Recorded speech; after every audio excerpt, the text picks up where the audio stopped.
ফলের জন্য দেখা ভোগ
সবাইকে শুদ্ধি করে নিই ভোগ করে দিচ্ছি আহ্বান করতে হবে।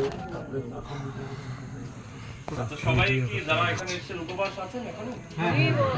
অবশ্যই আছেন তো? হাত পা ভালো করে ধুয়ে নিয়ে এসেছেন? যারা হাত পা ধুননি ভালো করে ধুয়ে নিন, কারণ অভিষেক করতে গেলে একটু পবিত্রতা হয়ে যাবে।